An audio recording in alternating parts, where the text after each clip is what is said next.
Everybody, welcome back to 2022 and welcome back to Clear Tuition. We got a great deal of pleasure from assisting our Year 12s last year to prepare for the external exams, and I'm really thrilled at the amount of assistance that our tutorials were able to give to students in that really important exam. 2022 is a new year. All of the tutorials from last year are still available to students to access at any point and to re-access as many times as they want. But we're very excited this year to introduce some tutorials to assist our Year 11 students in the beginning of their senior English and senior literature journeys as part of the tutorial series. So this is the first tutorial specifically for Year 11 students beginning Unit 1. And the focus of this tutorial today is a really fundamental component of both the Senior English and the Senior Literature program, which is an understanding of how a perspective is created. So I'm going to take some time to talk about the text triangle and the relationship between author, text, and audience.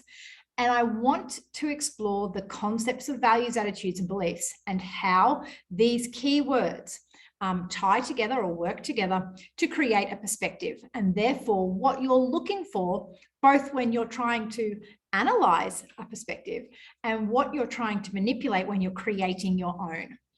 So I've prepared a little PowerPoint to support our discussion today. Those of you who know me know my handwriting is actually pretty messy, so if I do it on the board, it's probably a little bit more authentic, but it's certainly harder to read. So if you ever have any questions about any of the information that's shared in the tutorials, please just add a comment below. Or of course, if you're a student here at the school, feel free to email me and I'm happy to expand on what I've said. All right, here we go. So our focus is understanding what values, attitudes, and beliefs are and how they tie into our study in English and in literature, and how it is that we can manipulate them so that we both understand the creation of perspectives and obviously can create work of our own that is richer and more expressive.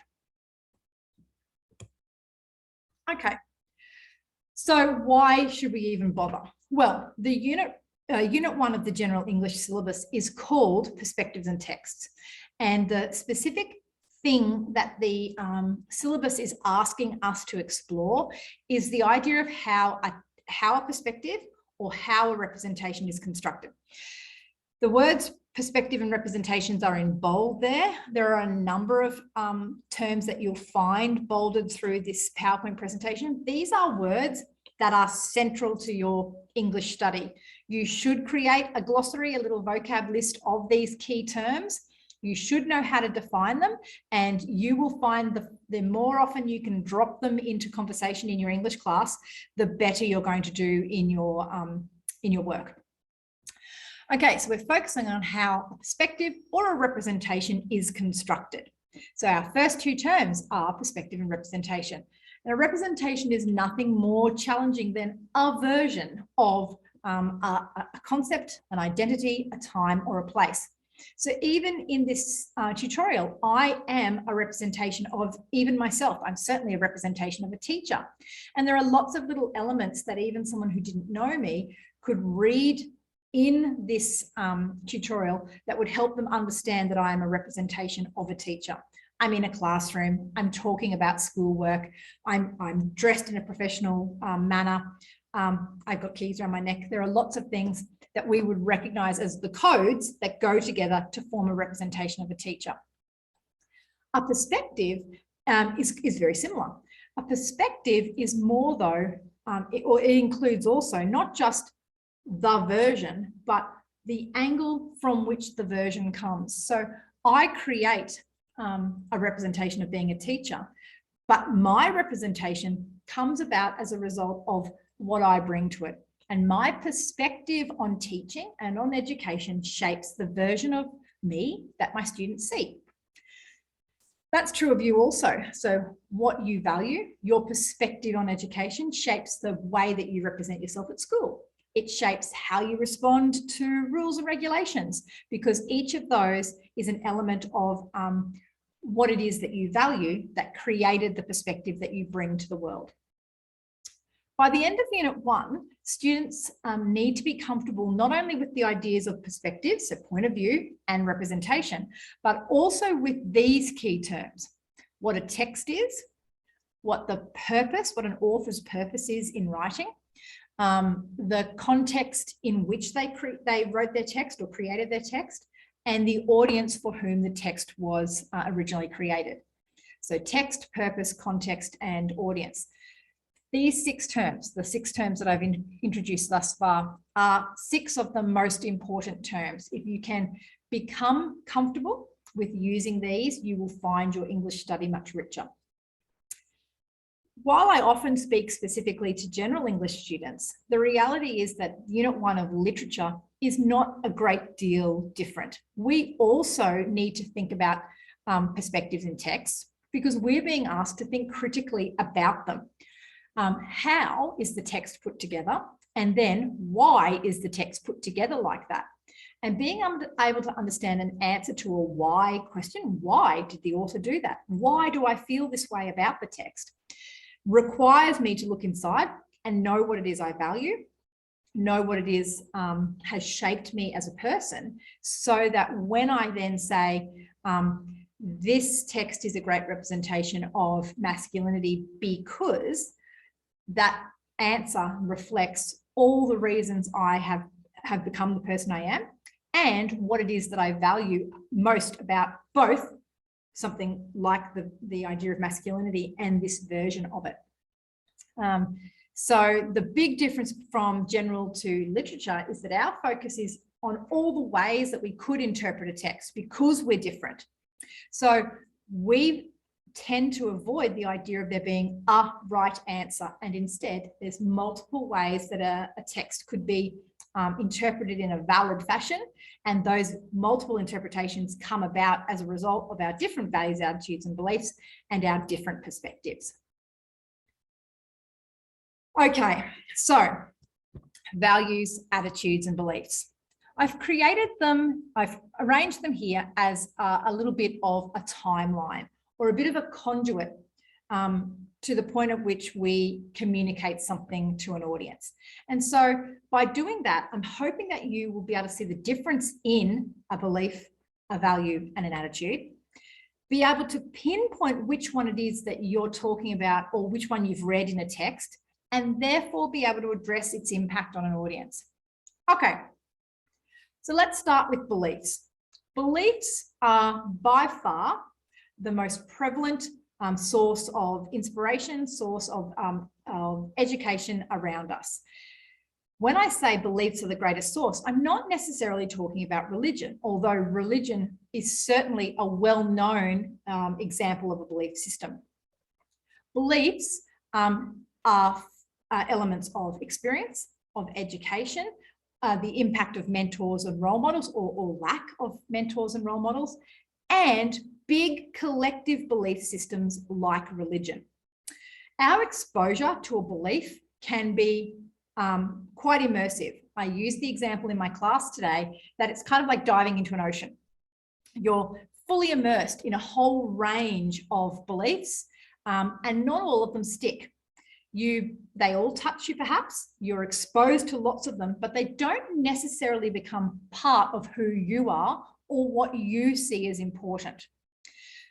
A belief system doesn't necessarily have to be anchored in fact or evidence, okay? So it is possible to say I believe something and not be ridiculed for a lack of definable evidence to reinforce your point, okay? However, we have to be really careful about the language we choose when we're expressing our beliefs, because when we start talking in absolutes, this is what should happen. The language of a command, the language of an absolute requires far more conviction. And that will then require people will require evidence to support that conviction. Back at the belief stage, we're tending to work with I think, I reckon, I feel. And those, because they're personal, because they're not necessarily anchored in fact or in the same fact that everybody else has, they don't necessarily require evidence. Okay, so I'm immersed in a whole lot of different belief systems across the course of my life.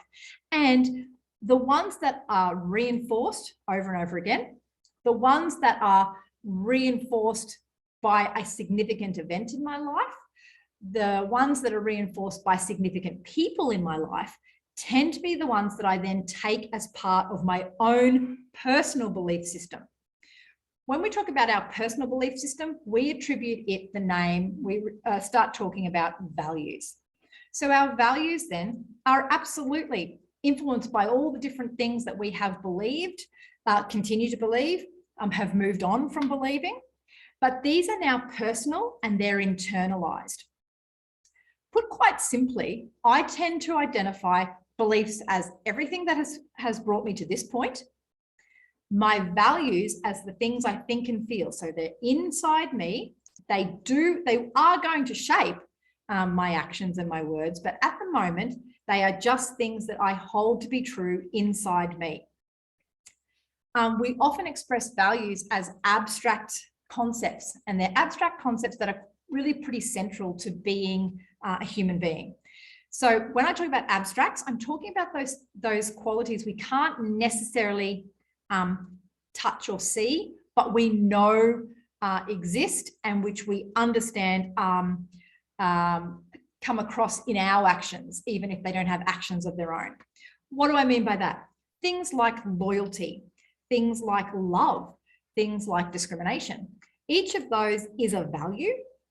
And while it doesn't have hands and legs of its own to do its own actions, when we when we value something and we've made it part of who we are, we then take action, and that gives that particular value, that particular quality, something that other people can see. So beliefs, broad things that have happened to us in the past, they've brought us to this point in our life. The ones that have been most significant become part of my own personal value system, and I internalize them and they shape my thoughts, my feelings, and my opinions. When I choose to express a personal value, or when I let a personal value impact me so much that it actually comes out in my words and actions, that becomes an attitude. So I can believe in I can say that I value loyalty, but you won't necessarily see it until it impacts on another person. So my values are what I think and feel. My attitudes are what I say and do, right? So it starts to have an impact on other people. So an attitude could be a behavior. It could be a reaction. It could be just something I say, or it could be something I do. So a behavior, something that I've done repetitively over a number of years, or as part of my working routine, will be an attitude that's probably quite ingrained because I've done it for a long time for a good reason. A reaction is kind of the opposite. A reaction could be immediate. It could be one-off. It could be as a direct result of a very specific set of circumstances. But that attitude will say something about what I value, or even more importantly, what I value most. Okay, so most of us are going to actually be able to articulate lots of things that we hold to be important to us. When we react in a certain way in a situation, we actually prioritize one of our values over another. I value loyalty, but I valued getting my opinion across far more, so I shouted at you, okay? Or I value education, but I valued getting really good marks and I cheated. Okay, so I can say I value things, but the actions that I choose recognize which ones I value most. Attitudes can be shaped by the events of the time. So they could be shaped by employment expectations, by laws, or by something like common sense. So the big thing there is we all personally have probably thought things in our heads that never go any further than that. We might think that no right turn sign at that particular intersection is a waste of time, but we adhere to it because the law says that we should. We can think that it's a stupid sign, but we still do the right thing because we recognize that our attitude, our actions, would impact other people. So if I turned right at that no right turn sign, I might cause an accident. And the key thing there is that our actions now can impact others. All right, so I had a belief system. I swam through all the different beliefs that were available. I took on the ones that mattered most, and that became my value system. I chose what was most important in my value system, and I expressed it in my behavior, my speech, and my actions, and they became my attitudes. And the cumulative effect of my beliefs, my values, and my attitudes is what I communicate. And you can see that, if I say something, if I just speak something, that was part of my attitude system. So what is different about communication? In communication, I'm not just, exploding words from my mouth. I'm thinking about particular vocab choices. I'm thinking about the construction of texts. And I'm thinking about who it is that I might be constructing this text for and what I want them to take from it. So listen to that again. I think about the vocab I've chosen. I think about the organization of the text. I think about who the text is created for and what I want them to take from it. So if we think back to our previous slide, we're talking there about audience and purpose. So who did I write it for and why? And the impact of structure and vocab choices are very much our stylistic devices. And each of the text types that we explore will have different elements, different stylistic elements that shape the way we interpret the message of that text. All right, so I talked about the idea of the text triangle, and this is effectively what I'm talking about. In any relationship between, first of all, a text is an effort to create a relationship between an author and an audience. I'll say that again. A text is an effort to create a relationship between the author and the audience. Now, you might think it's pretty hard to create a relationship with an author that lived 400 years ago, but that's why texts exist. When an author writes something down to us or communicates something in a beautiful poem that's passed down through the ages, what they are trying to communicate is what was most important to them and what they hope remains most important to us for years to come. And that's when we talk about something like the human condition. We're not necessarily talking about an enduring social structure at the time, communism, misogyny, Christianity. We're not talking about human structures of an era or of a place. We're talking about what it fundamentally means to be a living human being. And these are the things that tend to endure over generations. So the author creates a text. Now, the author could create a text and the communication with the audience is impacted by the length of the text, by the language in which it's written, by the inclusion or absence of images. It could be in its sheer size. It could be in how easy it is to produce it in a particular area. We're aware in the 15th century, for example, that books were handwritten, normally by monks. They're hugely valuable, but they're also hugely rare because they took a really long time to write. As the printing press became available, not only was it easier for a text to be produced, but its message could be shared with more people. We needed to create books in order to drive a desire to read. Before that, we had mostly the passing down of stories via an oral tradition by speaking. So the text then becomes the author's attempt to communicate with an audience. Now, if an author has identified their audience and identified their purpose in writing for that audience, then the text will use a set of stylistic components. So the organization of paragraphs, the inclusion of images or maps, the use of a title or a headline to make sure that that message gets across to an audience. If the author isn't sure who their audience is or what their purpose was in writing, that text can become quite confusing. Now, just like the author is a product of their beliefs, values, and attitudes, so too is the audience, and we don't necessarily have the same. And certainly when there is a significant gap in time between when the author wrote and the audience reads, or if there's a significant gap in ideology or geography, we'll actually see that the message that the author conveyed is open to interpretation or can be misconstrued. Now, in something like media, which is what our students in Unit 1 in General English are studying, most authors would be hoping that the intended meaning of their text is in fact what the audience has understood. For us in literature, we expect there to be some variation in interpretation. In fact, we're looking for the ways that we can vary that interpretation. And when we're thinking about the ways that we can vary the information that's included in a text, we're looking at these little points that I've put in inverted commas. The author is considered behind the text. So if you're a student of SOR, you may hear that term there. The author is behind the text. Everything that makes the author's lifestyle is also behind the text, which means every word that the author has used to create their novel, their play, their artwork, their piece of scripture reflects where they came from. We need to know something about that.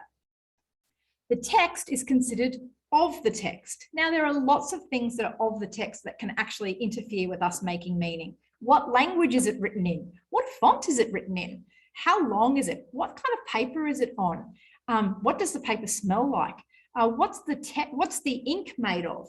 These might seem like pretty silly questions to ask, but we're actually well aware that there are lots of tools that have been used in the writing of text in the past that actually have undermined an author's purpose.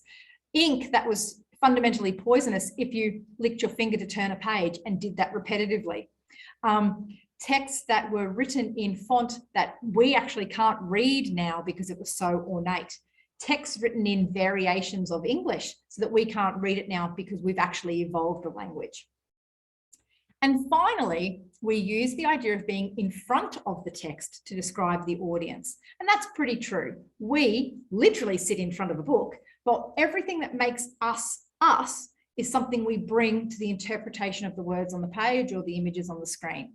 And so we need to know enough about what we stand for, as well as where the author was coming from, to be able to make sense of the effectiveness of that text and the perspective that it includes.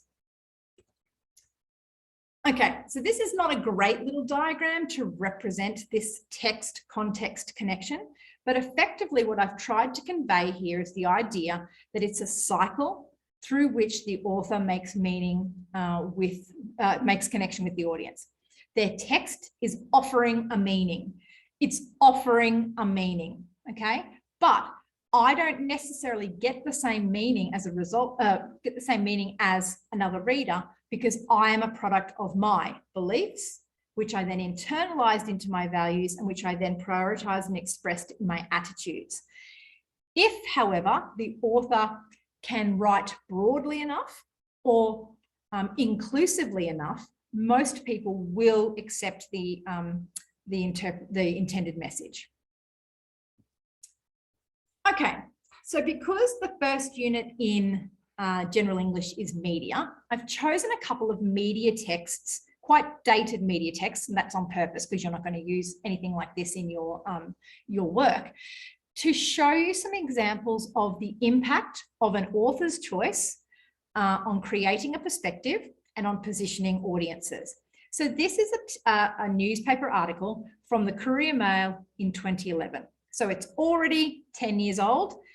Because we know it's from the Courier Mail, we know it's intended for a mostly Queensland-based audience. Now, even if we didn't know it was from Queensland, we know enough probably about Australian publications to know it's Australian. And the very big image of a soldier in an Australian Army uniform probably also helped to position us. Now, this text makes a number of choices to create a perspective of a conflict, of a particular event that happened in Afghanistan 10 years ago. All right. Everything about the way that this article is constructed is positioning you to see a particular perspective of these events. So what was the event? The event was that an army cook, presented here in the large central image, his name is Lance Corporal Andrew Jones, was killed in a gunfight with a Afghani national who was later then tracked and killed by US forces. Okay, so the event was he was killed on an army base as a result of the actions of an Afghani national and actions followed by the US forces to apprehend him. So that's the actual event. Let's look, though, at the way this particular article positions audiences from the outset. Look at the title, Diggers, Murderer, Taken Out. Diggers, Murderer, Taken Out. So in 4 words, we actually have 3 different representations of death, 3 different representations of killers, actually. And that might be a little bit confronting for those of us who've been in the military. So a digger, we understand, has many values and attitudes attached to it. When we hear the word digger, we associate it with mateship, with our Anzac history, with bravery in the face of immense odds, okay? But what we also need to recognize about a digger is they are in fact a soldier. And a soldier, by virtue of their job, is allowed to take lives in a set context. So this soldier would be allowed to pick up a weapon and to kill someone within the rules of engagement. Now, that idea of rules of engagement is challenged a bit by this image. What we have here is a cook. His photo represents him holding 2 tools of his trade, which could be used as weapons. He could slice or stab anybody with the weapons he is holding. Now, one is actually his knife sharpener, his whetstone, and the other one is his cleaver. They're obviously the tools of his trade and are not intended to be used violently, but he is in fact someone wearing an army uniform, able to pick up a weapon and use it if the circumstances were correct. And he is trained to use this particular weapon in a particular way, which does actually make him, does actually increase his potential to be a killer. Following the word digger, we've got the word murderer. Now, unlike digger, which has mostly positive associations, the word murderer we know is intended to be almost entirely negative. Unlike a digger, who might have had to take life, but would only take it in a set context, a murderer has no regard for the law and is in fact choosing to take someone's life for their own benefit, for their own gain. Even against the word murderer, then, we've got the idea of taken out. So positive associations with the word digger, negative associations with the word murderer, and then taken out. Now, taken out is quite clinical. When I think of that, I kind of associate it with a hitman, someone who's completing a transaction, fulfilling a duty or a job. And that means that in 4 words, you've got 3 different representations, 3 different perspectives on the concept of someone dying. And in this particular case, the death of an Australian soldier is going to position audiences to want to know what happened and how we dealt with this particular event. Now, we've further positioned audience. I haven't actually started reading the article yet. We've further positioned audiences by creating a beautiful, clear photo of our victim, Lance Corporal Andrew Jones, and this rather grainy, cropped image of his alleged killer, Shafade Al-Ghulamon. And you can imagine, you can see by the fact that there's the peak of someone's cap here in the image that this is clearly cropped and zoomed in from a bigger image. And that helps it to appear grainy. It takes it out of context and it gives us the appearance that there's something to hide. Right underneath his image is the caption, cowardly assassin. So again, we've got 2 words with lots of meaning attached to them. And the meaning that we attach to those words comes from what we value. When I hear the word coward, I know that I'm being asked to access my value system that says you don't break the law, you don't run from your responsibilities, you don't turn on a friend. Okay, so the ways that I might understand the word cowardly might be different from how you understand cowardly, but we come to the same conclusion. And the word assassin very much suggests that there's a conspiracy, that he was hired to do it on behalf of somebody else. Now, the article that follows details very little about Corporal Jones, very little about Guillamon as individuals. Most of this story is actually about the actions that followed to find Guillamon and to bring him to justice. As a result, this article actually includes a number of other representations of death and violence through the identification of specific weapons, the identification of the number of service personnel who went after him in their efforts to find him, the number of rounds that were fired as a result, and ultimately then how he was dealt with. And in the end, he obviously didn't escape with his life. As a result of this, what we have is a representation of this event that feels very much like a revenge article. It feels very much like audiences are positioned by Ian McPhedran, who is a respected defence writer who knows the defence industry. They're positioned by him to view this as justice, that this is what should have happened. Now, if you are like me, you are sitting in this tutorial going, oh, I feel really uncomfortable about that. Yeah, because we haven't actually been allowed to know anything else about this event, anything else about Shafeed Guillamon, other than what Ian McPhedran has included in his article. And in fact, the details of the two gentlemen are so limited that we instead only learn about the firefight that follows and the efforts to bring him to justice. We are positioned by our ignorance, by our lack of knowledge, to accept the perspective that the author has put forward.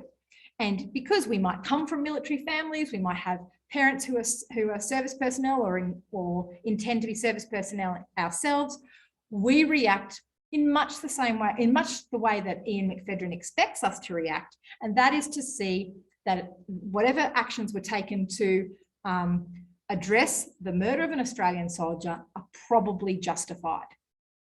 Okay, but you can hear by what I'm saying, by the little points that I'm bringing your attention to, there's lots of empty space here. There's lots that hasn't been included.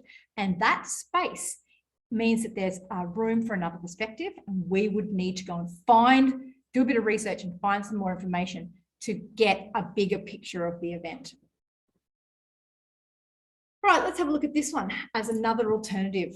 Now, again, this is an older article. It's not on an issue that I imagine any of you would intend to actually write a literary essay about, but it is something that we can appreciate because it's fairly central, fairly common to our own high school experience. So again, a Courier Mail article, so intended for a Queensland audience, and that's certainly reinforced by the beautiful blue sky and the bare shoulders of our subject in the photo. And this is from 2013. So we're still talking about a pretty old article. It's called All Dressed Up with No Place to Go. Right now, that headline again is positioning us perhaps to feel something for this particular subject, Jamie Lee Langerak. All dressed up with no place to go. Right, I get that headline and I'm thinking, oh, I wonder where she was going. And so my eye is naturally drawn to the image. When my eye is drawn to the image, I'm going, oh, she looks like she's wearing like a wedding dress or a formal dress. Maybe she was a bridesmaid. But she's standing outside a school. There's enough about the blurred image in the background that lets us know that's a school. Probably the most obvious one is the sign, which we know is quite common, signs that we know are quite common to Education Queensland schools throughout the state. So all dressed up with no place to go, standing outside her school in a formal dress. I'm beginning to be positioned to understand what event she might have been excluded from. What I don't know yet is why. And so I'm already invited to come and read the article. So in my first paragraph, let's see what I learn. A Gladstone State High student should be joyfully looking forward to celebrating her final days of formal education. Instead, she's all dressed up with nowhere to go after the school cruelly banned her from attending her prom. Okay, so we've actually been positioned So if I decided I didn't want to read anything else about that article, or that I had to quickly go and catch the bus, I actually know a little bit about this story. I might come back to it later, but I've already been positioned by the author to recognize the events that happened to Jamie Lee Langerak as an injustice. She should have been celebrating. She should have been joyfully looking forward to her final days. Instead, she's all dressed up with nowhere to go after she was cruelly banned from attending her prom. Now, isn't it interesting? They haven't used the word formal. They haven't used the word valedictory. They've used the word prom because, again, we've got a word choice there that has lots of values attached to it. It's something we associate with American teen movies, and we recognize the significant event that a prom is in the life of a teenager on screen, even more than we would the idea of a formal in the life of a real person. But why has she been cruelly banned? So far, the school is presented here as the villain, and poor old Jamie Lee is the victim. We haven't named her yet. So here we learn who Jamie Lee is. Graduating Year 12 student Jamie Lee Langerak claims she was told last month she could attend the lavish end-of-year celebration event.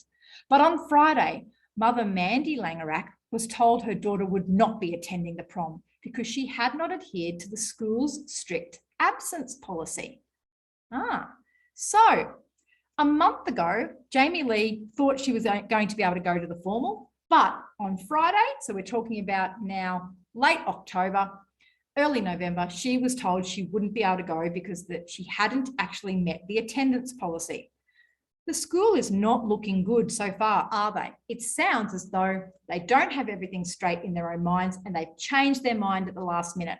And this is a deliberate technique in a newspaper article to put information early on that positions an audience in case they do lose interest or they do have to run away and catch the bus and they don't read the rest of the information. So for you as students, it's important that you do read the rest of the article to find out what actually happened. So it turns out that actually a Department of Education spokesperson advised that students were told in a letter back in August that if they hadn't explained their absences from school, which is a policy throughout Queensland Education Queensland schools, that if they hadn't explained their absences, they wouldn't be able to attend. So Jamie Lee Langerak and her mum have actually had months of notice to explain their absences. Jamie claims that she was told up until mid-October that she would be allowed to attend on special conditions. Those special conditions aren't ever expressed, but the fact that it's put in inverted commas leads us to believe that an authority figure said, it's okay, we'll let you go, and that they again have backtracked on their position. However, the article then basically plays out that Jamie Lee had been told to explain her absences. She didn't explain her absences. She focused on buying a dress and getting her hair done, and then only a week before her graduation was she told that she wouldn't be able to attend. Now, Jamie Lee, while she stands as a solitary figure outside Gladstone State High School here, is actually not the only one who was impacted by this decision. This very last line of the article says 16 Year 12 students were banned from attending for the same reason. Okay, so we have been positioned to see one perspective of Jamie Lee Langerak's experiences at Gladstone State High. And we've been positioned by the author, Cara Irving, to accept only that perspective. And that's been done by the information that's been included, the language she's chosen, which positions us to see a particular value system, and the organization of the information so that the details that might actually challenge the perspective that she's putting forward are at the end when you might have lost interest. These are deliberate tools used by all of us to communicate. It's important that when we are trying to persuade, that we do in fact use strategies like this to present the most important information first. When our job is to inform, we make sure that we have information all the way through our conversation. when our intent is to entertain, we make very specific language and content choices in the hope that it engages and enlivens our audience. Okay, so that is a brief and probably pretty intense introduction to values, attitudes, and beliefs, and the ways in which the values, attitudes, and beliefs of both the author and the audience work together to create perspectives or points of view and interpretations. The better you understand the ways in which an author could manipulate individual word choices or individual sentences to actually inspire you to draw on your values and to draw on your attitudes, the better you're going to be able to understand the different perspectives that are created in different texts. Over the next couple of weeks, as you begin to expose yourself to a range of different texts that maybe do explore one or two central ideas, I would encourage you to identify words that you feel snag you, catch your attention. These words will tend to be words that have lots of meaning or layers of value attached to them. So words like prom, words like digger, words like murderer. They're not necessarily all going to be positive. Some of them will be negative, but the intention is they have so much meaning to them that they're actually heavier. And the fact that you are snagged on them means that you're being positioned, you're being led to accept the perspective that the author has put forward. Our job when we're researchers and when we're analyzers of texts is to recognize those strategies being used to actively find another text that presents a different perspective so that we're educating ourselves in the tools that authors use, but we're also educating ourselves about the bigger issue and then forming our own opinion. So what can you do? Students in general English, make sure that you're getting your news from more than one source so that you're actively setting yourself up to read information from different authors and with different sets of values. If you're a student of literature, deliberately and intently look at the words chosen. Read a paragraph and think about how that paragraph might have had a different meaning if individual words had been changed. How would the story be different if the first chapter, in fact, didn't exist? So if something that sets up our story, something like a prologue, didn't exist. Each of those decisions made by an author are deliberate and they do exist to position you as an audience. And while position sounds really manipulative, if you think about the idea of an author making deliberate choices in an effort to connect with audiences, then you're going to see both the positives and the negatives in any text. Okay, so that's all I've got to say in this little tutorial. Welcome back to 2022. I do hope you find Clear Tuition useful to you this year. As I've mentioned, like and subscribe. Add any comments that you feel you'd like to add, even questions that you feel like you'd like to add into the comments below. And of course, if any of the tutorials from last year are of any use to you, go back and view those. Until next time, see you later.